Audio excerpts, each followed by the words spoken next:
Bienvenidos, queridos amigos, muchísimas gracias. Estamos en nuestro consultorio neurológico para tocar un tema que todo el mundo que ha escuchado el término le debe temer.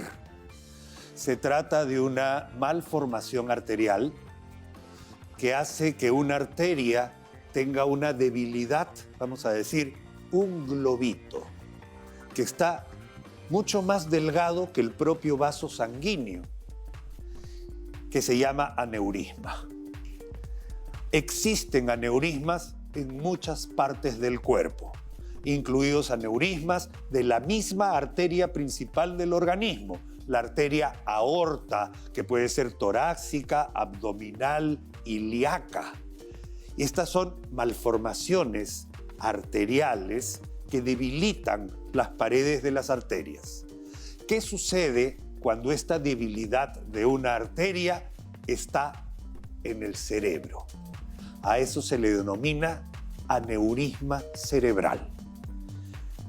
Cuando tiene complicaciones, se convierte en un tema que hemos tratado hace poco con nuestra invitada de hoy, la doctora Ana Valencia Chávez, jefa del Departamento de Enfermedades Neurovasculares.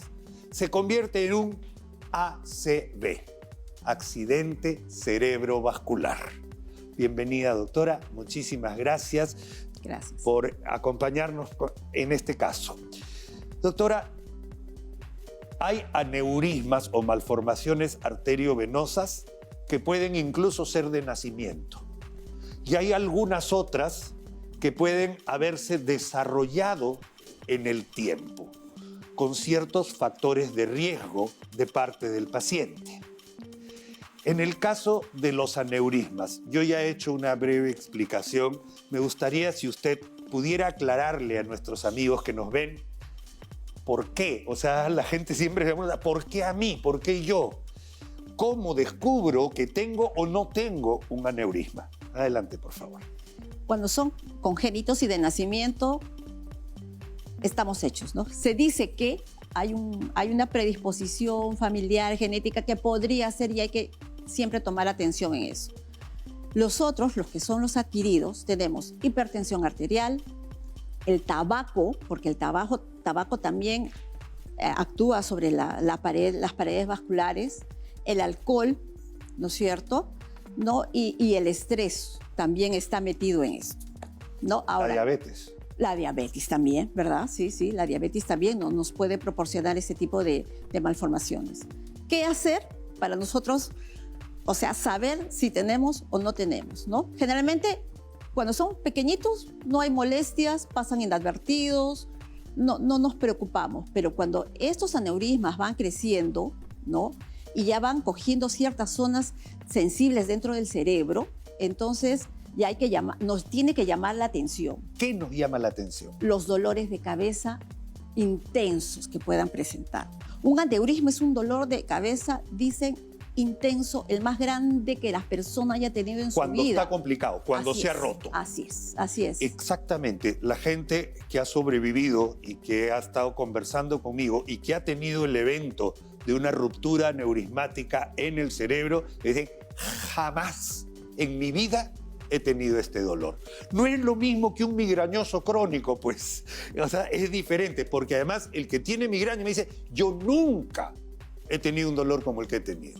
Así es. Y aparte signos que también se acompañan, ¿no? O sea, la rigidez de nuca, ¿no es cierto? O sea, el cuellito se les pone duro. Estos pacientes complicados ya con el sangrado, no, hay que tener esa. Y eso nos diferencia muchas veces en las emergencias, cómo diferenciar nuestra migraña de un sangrado por aneurisma. Síntomas, por favor. ¿No? De acuerdo. Doctora, cuando ha habido un derrame de sangre, la sangre inflama, ¿no es cierto? Así es. Y eso es, primero, que ocupa un espacio. Así es. Donde no debería haber. O sea, si se ha derramado, se ha roto un vasito, ese vasito sangra y no tiene por dónde salir. Así. Y eso genera una sensación de masa, pero además la sangre irrita, inflama. Y eso sucede en cavidad abdominal tanto como en el cerebro. ¿no es cierto? Así es. Y es así. Así es. Náuseas. Náuseas. Eso, cuéntelo. Vómitos. Pero bruscos, Así. violentos, o sea, Sin tanto que parar. se llama vómitos Explosivos. explosivos. Tiene su nombre. Amigos, ¿alguien ha visto alguna vez decir, bueno, estoy con náuseas, tengo ganas de ir a vomitar, voy al baño a vomitar? Así no es un dolor aneurismático. Es tan intenso que es un vómito explosivo, violento, súbito. El dolor y la rigidez de cuello, esto se produce porque inflama las membranas que cubren el cerebro, que se llaman las meninges, que se irritan por la sangre derramada. Y eso produce el signo bien característico, doctora, que viene a ser la rigidez. Desde nuca. Rigidez de nuca. Así es, así es, así es. Normalmente uno puede hacer así. ¿No es cierto? Es lo normal. Yo pongo mi mano acá y toco mi mano con la barbilla. La persona que tiene inflamación de meninges, La tabla. así. No se puede doblar la nuca. Y ese es un signo de inflamación meningea importantísimo. Y eso lo puede hacer usted en su casa para identificarlo. Pero se ha roto un aneurisma, vamos a decir, hay una hemorragia intracerebral. Va a depender, doctora, de dónde está localizado, el tamaño del aneurisma roto y la rapidez con la cual nosotros actuemos para poder salvar la vida del paciente. Así es, definitivamente. Es un aneurisma sangrante complicado a la emergencia. Y ahí ya tendrá que ponerse en manos de los especialistas para poder ver si, o sea, hacemos la cirugía cielo abierto, ¿no es cierto?, clipando, o hacemos el otro procedimiento que es el endovascular. El endovascular. Ha habido un caso hace poco de una señora de televisión de toda la vida que prolongó muchísimo su vida, digamos, aunque ha fallecido recientemente, que gracias a un procedimiento endovascular casi se olvidó del aneurisma y falleció por otra razón en realidad, ¿no es cierto? Y eso es porque sí funcionan.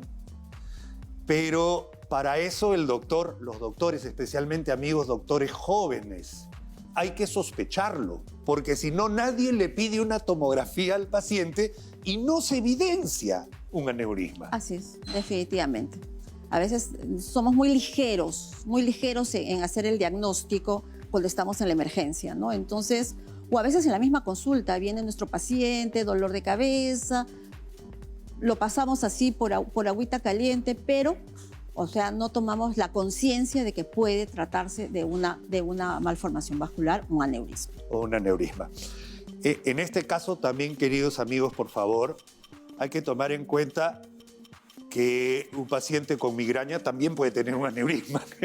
¿Okay? Entonces, el estudio de dolores de cabeza a repetición crónicos deben ser evaluados de manera completa y el médico de emergencia debe mandar al paciente a un neurólogo por lo menos. Ese es parte del protocolo.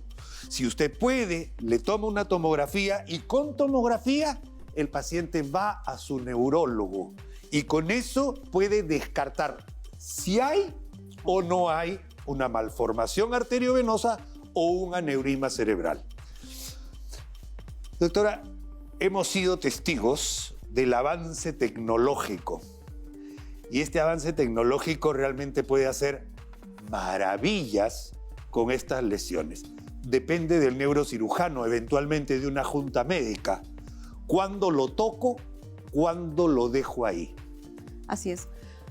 Cuando son muy pequeñitos, generalmente los observamos, ¿no? El protocolo de trabajo de los neurocirujanos es chiquito y voy haciéndote tus panangiografías año a año para ver si creció o no creció. Cuando empieza a crecer en cierto porcentaje, entonces ya alerta. Mejor lo tapamos, o lo cerramos, o lo operamos. Perfecto. Y eso requiere un estudio de especialista absolutamente. Entonces, amigos, acá no se puede perder el tiempo en estar discutiendo. Por otro lado, La emergencia neurismática por un aneurisma roto tiene otro comportamiento. Porque si el aneurisma es grande, hay que tomar la decisión. ¿Qué es más riesgoso? ¿Una operación al cerebro o que se rompe el aneurisma? Claro, por supuesto. Hay que tener muchas consideraciones en cuándo decidimos qué cosa hacer. Decisión delicada. Muy delicada. Muy delicada. Muy delicada. Y a veces los mismos neurocirujanos hacen comités, doctora, y eso lo he visto bastante y es admirable que otros colegas confíen en la opinión de sus mismos pares, de sus propios colegas, para decir, mira hermano, tengo este caso, ¿qué opinas? Exacto. Y se hace una pequeña junta médica, se evalúa el caso individualmente y eso nos lleva a tomar una decisión conjunta para llevar a cabo el procedimiento, porque es un procedimiento evidentemente riesgoso. Sí. Nosotros le comento más o menos cómo trabajamos, cómo trabajamos nosotros allá, ¿no? Nos llega un paciente con hemorragia subaracnoidea y generalmente, o sea, siempre hay la intervención de un neurólogo, ¿okay? Un neurólogo vascular y un neurocirujano endovascular. Entonces, trabajamos a pares. Entonces, como usted dice, nos reunimos, discutimos y vemos qué es lo mejor para nuestro paciente.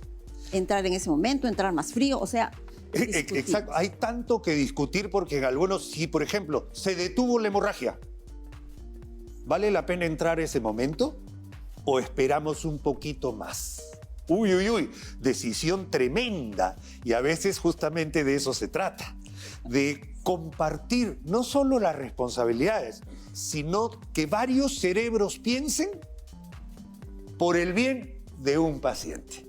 Y eso es algo que debería o debe, en mi opinión, cuando teníamos un caso así, hay comités donde todos los martes se discuten los pacientes que hay que discutir. Y eso es espectacular, porque además ayuda a tomar las mejores decisiones en grupo. Nadie quiere enfrentarse a un aneurisma cerebral roto, pero nadie debe aguantarse un dolor de cabeza sin tener un diagnóstico. Y ese diagnóstico lo dan nuestros amigos, los especialistas. Muchísimas gracias, queridos amigos. Espero que hayan tomado nota de ciertas cosas importantísimas que ayudan a salvar vidas. Nosotros regresamos enseguida con más de nuestro programa. No se vayan.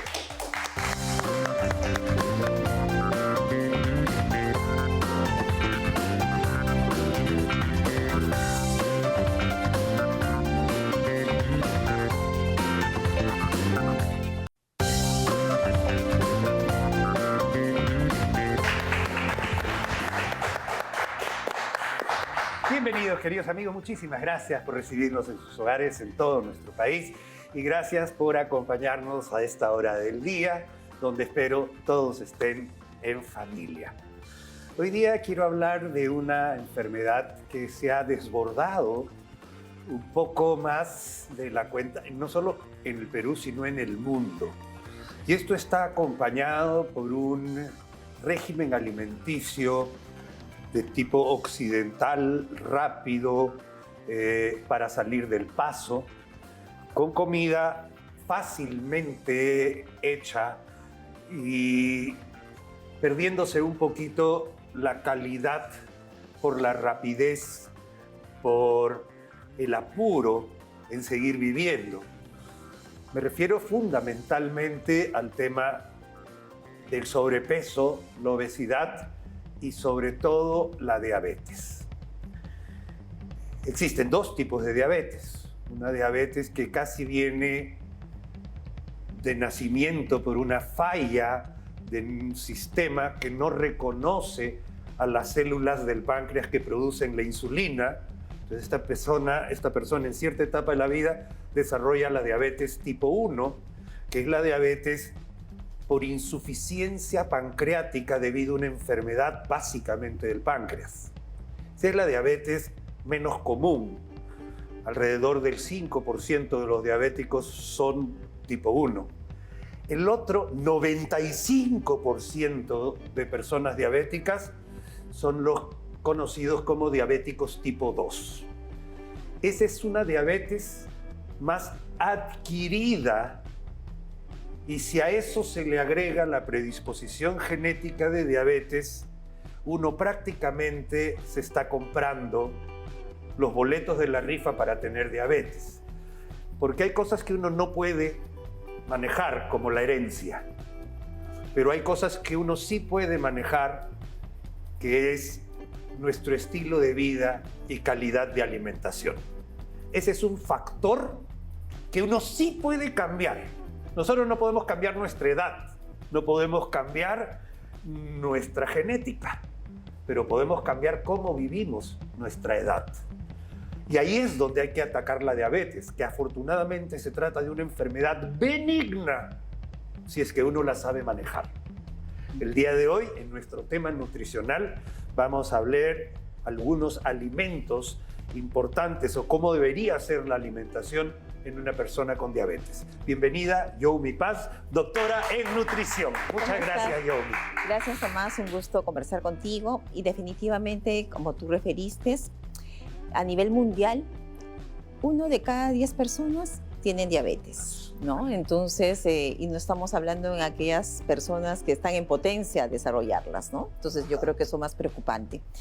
Para ello, es importante lograr una alimentación siempre equilibrada. El equilibrio siempre va a mejorar va a prevenir todo tipo de enfermedades, y en este caso, la diabetes, ¿no? Entonces, tener una alimentación balanceada, equilibrada, donde puedas incluir verduras, frutas, proteínas, carbohidratos, y elegir también dentro de todos esos grupos aquellos que me van a ayudar a poder mejorar mi organismo. No pasarse del azúcar. O sea, no es lo mismo una sandía que un mango. Claro, ¿no? No, Entonces, claro. Es muy importante las porciones. En una persona diabética, las cantidades juegan un rol muy importante, ¿no? Entonces, antiguamente restringíamos siempre todo, pero la ciencia va avanzando, va cambiando. Entonces, no se trata de poder decir no, sino qué cantidad vas a consumir de ese alimento, ¿no? Lo que sí se dice no son los azúcares simples.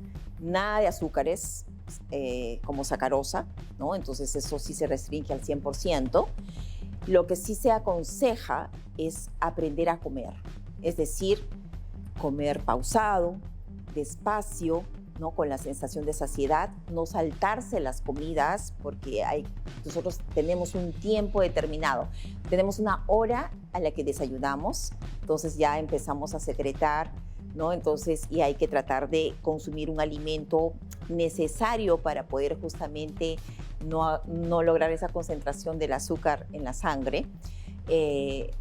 Un almuerzo a la hora indicada, a media mañana, a media tarde, ¿no? Y en la noche, para que no haya un ayuno también prolongado, ¿no? Entonces, para ello debemos consumir bastantes verduras, 2 porciones, ¿no? Que es lo normal que debe consumir toda persona, tanto en el almuerzo o en la tarde, las 3 frutas, y de las frutas, elegir de repente aquellas que tengan menor índice glucémico, ¿no? Entonces, porque obviamente va a facilitar a que puedas controlar mejor los niveles de glucosa.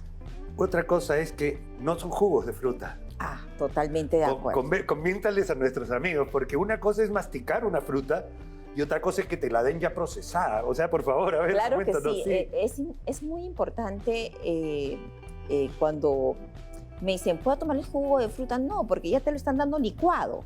Y al licuar, entonces están rompiendo la fibra que tú necesitas. Y aparte que tú necesitas poder ensalivarlas, empaparlas de tu tialina a nivel de la boca, lograr una adecuada digestión, deglución para que puedas justamente... Y eso se demora, digerir. pues. Eso demora, tiene un tiempo. Totalmente, 2-3 horas mínimo para poder lograr justamente una muy buena digestión. Es importante también consumir carbohidratos no simples, que quiere decir aquellos que tienen más fibra, ¿no? Puede ser una avena, ¿no? Si son los granos integrales, mucho mejor, porque van a ir acompañados de fibra, y eso también va ayudar a que tú tengas la sensación de saciedad y evite que se absorba. Ahí hay el tema de que la glucosa. nosotros tenemos que dejar que el cuerpo trabaje, porque si trabaja gasta energía también. Totalmente. Entonces, a la hora de la hora, si es que uno come, por ejemplo, ya un jugo hecho, el golpe de azúcar es demasiado violento. Totalmente.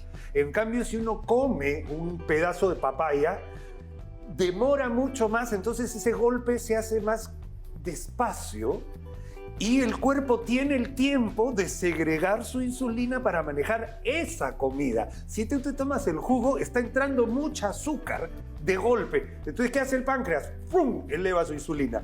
Y después lo que genera es resistencia a tu insulina, que es el prediabético, aunque no se debe decir, pero es el principio de la diabetes es que tu insulina tu cuerpo se ha vuelto resistente a tu propia insulina.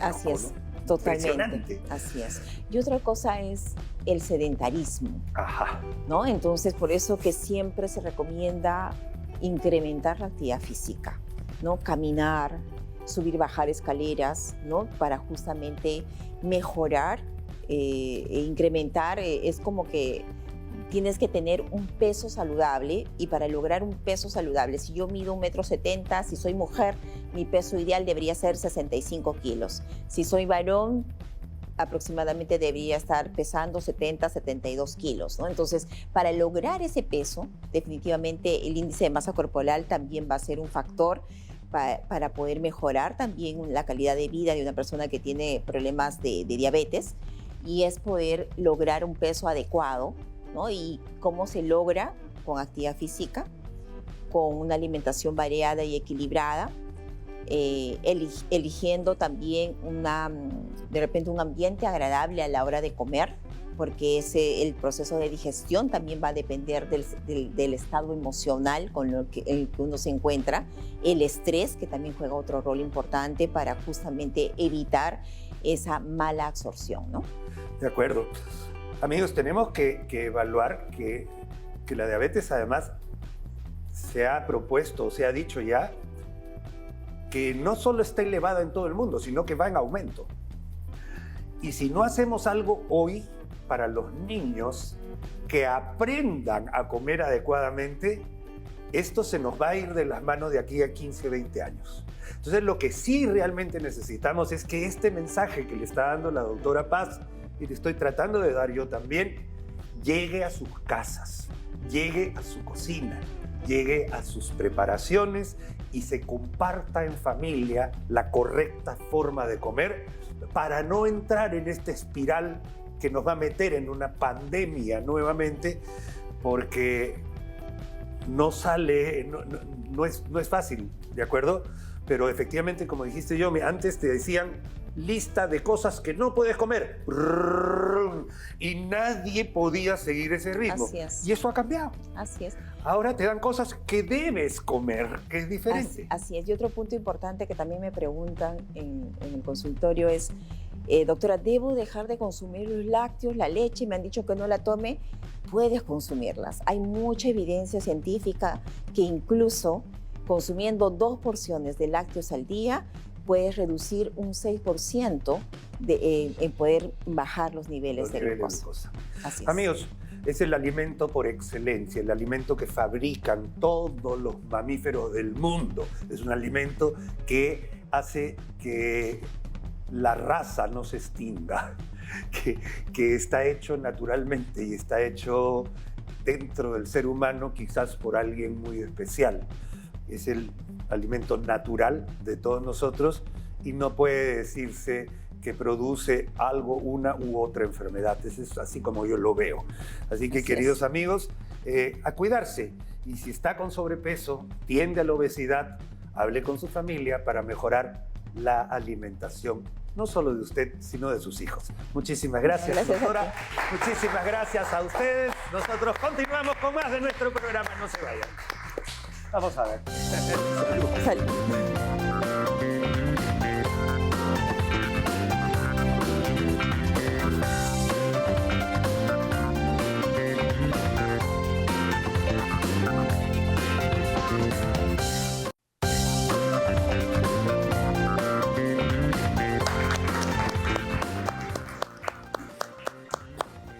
Hola amigos, ¿cómo están? Bienvenidos. Muchísimas gracias por estar con nosotros, por acompañarnos, por recibirnos en sus hogares y por favor, por compartir la información que vamos a brindar el día de hoy en un tema que considero sumamente especial. Voy a comenzar con una breve historia, porque el año 1987 llegó a mis manos el primer trabajo que se hizo de una enfermedad que ocupó las primeras planas de todos los periódicos en su época. Se trataba de un trabajo que hablaba de 12 pacientes en San Francisco que presentaban un tipo de sarcoma especial llamado sarcoma de Kaposi relacionados a su actividad sexual. Esta enfermedad después fue conocida como el síndrome de inmunodeficiencia adquirida, llamado SIDA, producto de un virus llamado VIH, virus de inmunodeficiencia humana. Han pasado muchísimos años desde el año 81, que se describió el primer trabajo, hasta el año 2024 que estamos hoy. El SIDA o la infección por VIH no se consideran actualmente una enfermedad mortal como lo era en esa época. Se trata más bien de una enfermedad crónica, afortunadamente bien manejada, tiene un éxito rotundo en el tratamiento de muchísimos pacientes. Quiero aclarar además que esto no se trata de una enfermedad de homosexuales. Es una enfermedad generalizada en el mundo entre hombres y mujeres, que tiene por transmisión principal la vía sexual y la vía sanguínea. El día de hoy estamos acompañados por la doctora Rosa Terán. Bienvenida, doctora, del equipo técnico de la Dirección y Prevención de Control de Enfermedades de Infecciones de Transmisión Sexual, que no solo son el VIH, el SIDA, sino también enfermedades como la clamidia, como la hepatitis B, como el herpes, La gonorrea, la sífilis. Y estas enfermedades, lo único que quiero que llegue claro es que su principal factor en común es la relación de cómo van de una persona a otra. Y la principal vía de infección es la vía sexual. Bienvenida, doctora Rosa Terán, para tocar un tema que en algún momento de mi formación profesional caló muy hondo en mí. Bienvenida. Gracias, Tomás. Sí, justamente algo que mencionabas era con relación a la principal vía de transmisión de las infecciones de transmisión sexual, y es justamente la vía sexual, ¿no? Entonces, bueno, acá hemos traído algunos compañeros que justamente son el condón, porque es la principal medida de prevención frente a las infecciones de transmisión sexual, ¿no? Ahora, algo importante que mencionar es que justamente han pasado muchos años, como bien lo has mencionado, de los primeros diagnósticos de pacientes viviendo con VIH. Sin embargo, ya en la actualidad justamente nos acercamos al 1 de diciembre, que es el día que se conmemora a nivel mundial, el Día de Lucha contra el SIDA, ¿no? Y que justamente busca sensibilizar a la población, acercar también a la población, apoyar a las personas que viven con VIH y visibilizar todos los esfuerzos, todas las actividades, intervenciones lideradas por la comunidad y en las cuales también interviene pues, la sociedad civil en busca de justamente lograr pues, poner fin a la epidemia por VIH en el mundo. Doctora, es algo que se ha ido logrando y afortunadamente en nuestro país parece que el trabajo ha sido muy arduo y muy, digamos, bueno, porque gracias a la ciencia farmacéutica, los medicamentos antirretrovirales tomados oportunamente son o han hecho de esta enfermedad una enfermedad no mortal. Lo que antes sí era una enfermedad mortal. Es un avance tecnológico y científico impresionante, pero eso tiene que ir de la mano con la comunicación científica y tiene mucho que ver con la sexualidad responsable también. Correcto, es correcto. Realmente parte de lo que nos interesa de que llegue el mensaje a la población es principalmente que conozcan su estado, ¿no? Que se acerquen a los establecimientos de salud para que se realicen pruebas para tamizaje del VIH, descarten, ¿no?, que tengan o no la infección por el VIH y luego puedan ser vinculados, en el caso de que sí tengan el diagnóstico, a los establecimientos de salud para que puedan recibir el tratamiento antirretroviral. Que es gratuito. Totalmente gratuito a nivel nacional, correcto. Es gratuito. Entonces, la verdad es que se dan además mensual, creo, doctora. No hay que estar yendo todos los días al hospital ni nada por el estilo. Hay una dosis que ya está establecida y depende mucho también de los médicos infectólogos que han logrado las mezclas perfectas de estos medicamentos para poder salir adelante y que un paciente portador del VIH, acá quiero hacer también, después quisiera hacer una aclaración, tengan una vida absolutamente normal e incluida completamente en la sociedad. Doctora, una cosa es SIDA y otra cosa es VIH positivo. Y lo quiero decir acá, amigos, porque el síndrome de inmunodeficiencia adquirida lo puede dar también una enfermedad tipo tuberculosis. Lo puede dar también la desnutrición, porque tienes una inmunodeficiencia adquirida producto de la desnutrición. Tienes insuficiencia adquirida producto de la tuberculosis. O sea, otras enfermedades también producen inmunodeficiencias adquiridas. No es el SIDA, que es esta enfermedad producto del VIH. Sí, correcto. Realmente también es importante mencionar que, como bien lo has dicho, las personas que viven con VIH pueden llevar pues un tratamiento de manera crónica, ¿no? O sea, lo van a llevar el resto de la vida, pero sí es importante que sepan que esto justamente genera que ellos puedan tener una expectativa de vida muy similar a la población en general, puedan realizar sus actividades de manera cotidiana de igual forma y evitar justamente que haya esta progresión, ¿no? Porque una cosa es la infección por VIH y otra cosa es el estadio avanzado de la enfermedad por VIH, ¿no? Y es justamente lo que no queremos. ¿Y cómo se evita esto? Iniciando el tratamiento antirretroviral, que lleven un tratamiento antirretroviral, un tratamiento de manera segura, ¿no? También controlados, ¿no? Haciendo un monitoreo, un seguimiento por el personal que los atiende y de esta manera pues obviamente puedan tener controlado el virus y llevar una vida absolutamente saludable. Doctora, lo que más me preocupaba a mí en algún momento era la estigmatización de los pacientes.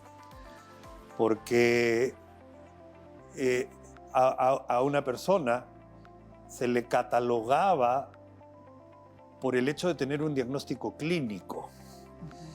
Pero varios de los pacientes que yo he visto eran pacientes mujeres, que bajo ningún aspecto tenían una conducta promiscua, sexualmente hablando, sino que fueron contagiados por sus propios esposos. Esa es una de las formas de transmisión. Las otras formas que pueden ser a través que, gracias a Dios, se hacen todos los tamizajes a través de las donaciones de sangre, porque otra forma de transmisión importante era que a una persona, por operarse, por ejemplo, del corazón o de alguna otra, le pongan una sangre contaminada. Y eso ahora no se ve en el mundo, porque se hacen las pruebas adecuadas para hacer que esa sangre sea libre de muchísimos de estos gérmenes que, como repito, no son solo el VIH. La hepatitis B, doctor, es otra enfermedad de transmisión sexual y es muchísimo más contagiosa que el mismo VIH. Sí, correcto. Por eso es de que hacemos un llamado a justamente que utilicemos este principal método de prevención, que es el uso del condón, que también está disponible en los establecimientos de salud del Ministerio de Salud de manera gratuita, ¿no? Entonces, la población se acerca al establecimiento de salud y puede recibir, además de la consejería y de la información, preservativos para que puedan utilizarlos en todas sus relaciones sexuales de manera adecuada. Doctora, ¿qué va a haber el 1 de diciembre?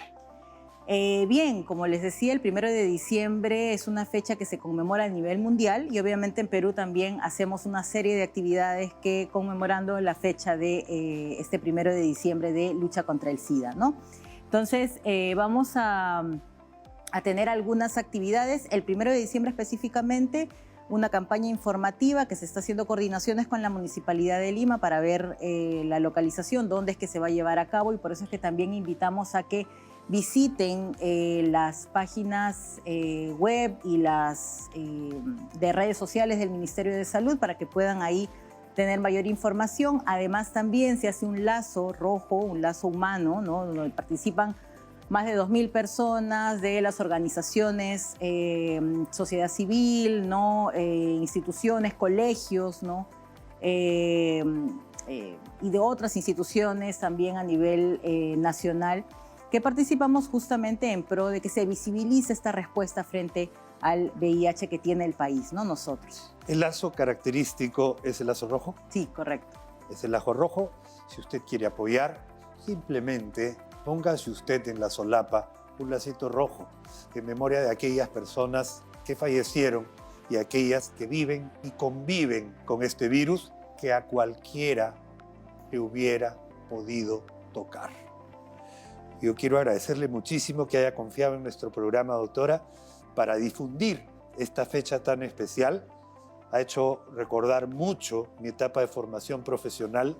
Justo en mi etapa de interno fue cuando llegaban al Perú los primeros pacientes con VIH y no solo aprendí muchísimo a respetar al individuo como tal, sino a respetar las enfermedades como lo puede ser cualquier enfermedad. Me quedo un poquito corto de palabras porque recuerdo todavía aquellos pacientes que ya no están con nosotros y que compartieron parte de nuestra formación, pero recuerdo con una sonrisa y con las ganas de luchar. En este momento el SIDA no es mortal.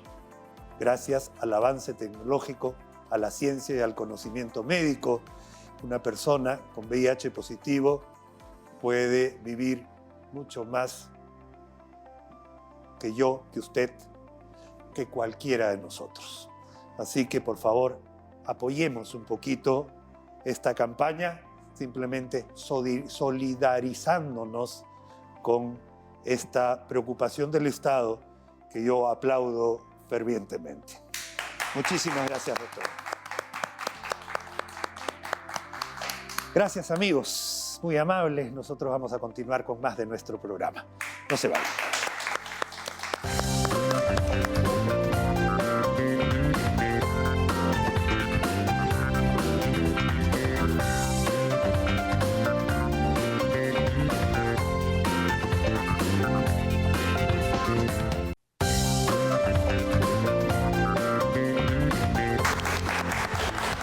Bienvenidos, queridos amigos. Muchísimas gracias por acompañarnos en nuestro programa y por recibirnos en sus hogares. Amigos, hace poco estuvimos conversando con mi amigo el doctor Marco Antonio Méndez de nuestro consultorio nefrológico, médico nefrólogo, acerca que no es absolutamente para nada normal tener sangre en la orina. Y tampoco lo es tener proteínas en la orina, por una simple y sencilla razón. Nosotros necesitamos las proteínas. De las proteínas hacemos hasta los anticuerpos. De las proteínas construimos músculo. De las proteínas construimos la estructura de nuestro cuerpo. Si la perdemos, y la eliminamos por la orina, quiere decir que estamos desperdiciando algo que realmente necesitamos y que el riñón está dejando pasar como algo que no necesitamos. No es normal perder proteínas por la orina. Bienvenido, doctor Méndez, muchas gracias. Gracias, muy amable.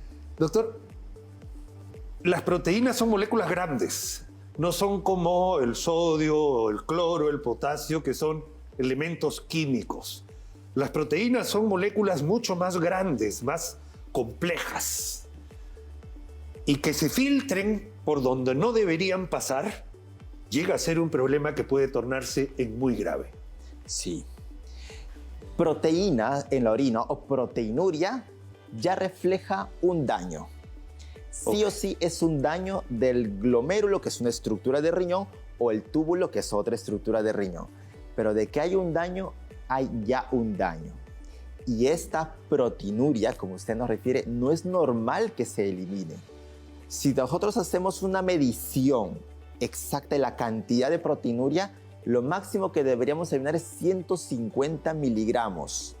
Si pasamos más de 150 miligramos de proteínas en la orina, ya es patológico, ya no es normal. Y de esos 150 miligramos, la albúmina es la más importante. Esa no debe pasar los 30 miligramos. ¿Por qué? Porque si pasa, significa que es un daño más específico de un tipo de proteína que es la más importante en el cuerpo para mantener nuestro equilibrio hemodinámico, nuestro sistema inmunológico y nuestro sistema de fortaleza corporal interna. Totalmente de acuerdo. Amigos, ¿dónde encontramos la albúmina? A ver, hagamos un ejercicio. Partamos un huevo, separamos la yema y dejamos la clara. Esa sustancia coloide, gelatinosa, que es la clara del huevo, es proteína. ¿Qué pasa cuando uno la bate? La puede voltear del plato y no se cae, porque es algo que con la transformación, la energía, se va volviendo algo sólido. Cuando usted cocina un huevo, la albúmina, esa clara del huevo, esa clara no se vuelve blanquita, amarillenta y se vuelve sólida. Eso nosotros lo necesitamos. ¿Qué pasa si usted orina y en la taza del water usted comienza a ver la espuma como si estuviera batiendo un huevo? Sí. Claramente podemos decir que ahí hay una proteína que no debería estar. Exacto. Una de las manifestaciones clínicas es las orinas espumosas. Si alguien de ustedes tiene orinas espumosas, podría ser que esté perdiendo proteínas por la orina.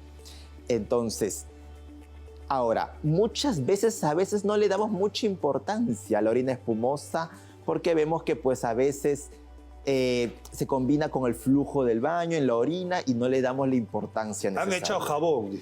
Exacto, o el desinfectante, el detergente, ya no le damos la importancia. Pero es el momento fundamental de darle la importancia porque si no, la lesión va aumentando más y más.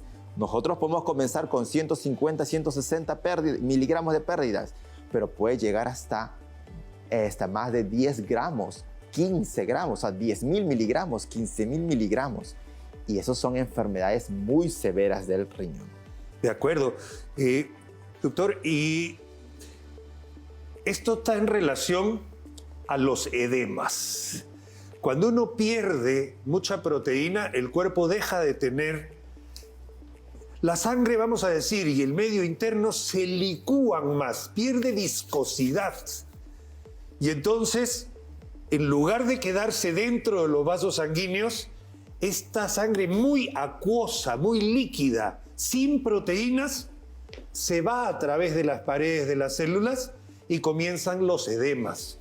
Edema en el cuello, edema palpebral en los ojos, hinchazón de pies. Y esos son signos a los que tampoco queremos llegar. Exacto. Una proteinuria a veces no da molestias, Pero cuando uno pierde muchas proteínas, pasan muchos meses, muchos años de pérdida de proteínas, pues en mi cuerpo, ¿cómo va a estar mis proteínas? Bajo. Y si mi cuerpo está bajo, mi cuerpo comienza a hincharse, a edematizarse. Se forma el edema desde los pies hasta la cara. Aparte tenemos edema, proteinuria, y si a ello le agregamos que estas enfermedades también se asocian a problemas de colesterol y triglicéridos altos, en conjunto se llama síndrome nefrótico. Un síndrome que puede conllevar a que el riñón pierda la función y llegar a un estadio final que requiera terapia de diálisis. Y rápidamente, doctor. Y rápidamente. Rápidamente, ¿cuáles son las causas para que se produzca esto? Y básicamente nos referimos a causas de cronicidad de enfermedad y también de daño renal, hecho incluso hasta por uno mismo, queridos amigos. El doctor nos va a decir, pues no quiero decirlo yo, la automedicación es una de las principales causas de que se produzca el síndrome nefrótico. Porque hay medicamentos que producen daño renal crónico y si encima tomamos esta medicación crónicamente, estamos dañando nuestro riñón para siempre. Exacto. La proteinuria tiene múltiples causas. Dentro de ellas están el uso indiscriminado de medicamentos como los AINES o antibióticos. Pero es un fundamental el hoy por hoy a todos mis pacientes diabéticos. La diabetes sigue siendo la causa más frecuente de pérdida de proteínas. Si es un paciente diabético que tiene pérdida de proteínas, hay que estudiarlo. Y si eres un paciente joven que no tiene diabetes y hay pérdida de proteínas, hay que estudiar. ¿Por qué? Porque la tercera causa de enfermedad renal crónica en el Perú y a nivel mundial se llaman las glomerulonefritis, enfermedades que se diagnostican con biopsia y que a veces, si no los diagnosticamos a tiempo, llegan al estadio final y llegan a una terapia de diálisis, que es la que no queremos si detectáramos a corto plazo. Doctor, ha sido un placer, pero primero tengo que decir algo. Hemos dado en 2 o 3 bloques de nuestro programa, hemos hecho diálisis, hemos hecho pérdida de sangre por la orina y ahora hemos hecho pérdida de proteínas por la orina. Básicamente estos 2 problemas se detectan con un examen que puede costar 4 soles. Sí. Examen de orina. Un examen simple de orina. 4 soles. ¿Ya? Entonces, hacerse un examen de orina vale la pena porque nos da esa información valiosa que puede cuidar su riñón para no llegar a la diálisis, que fue nuestro primer bloque hace unos días. Sí. Entonces, doctor, acá estamos hablando de prevención y detección precoz de enfermedades que dependen de usted y de su familia. Solamente acá les damos la pista para que la detecte a tiempo y después no existan consecuencias dañinas y definitivas para su salud. Nuevamente, muchísimas gracias al doctor Marco Antonio Méndez. Muchísimas gracias, de verdad. Un saludo al hospital de AT Vitarte y gracias a ustedes, amigos, por habernos acompañado.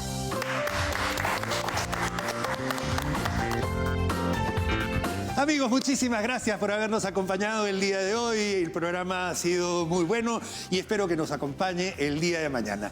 Gracias por su atención y por recibirnos en sus hogares. Nos vemos. ¡Chao, chao!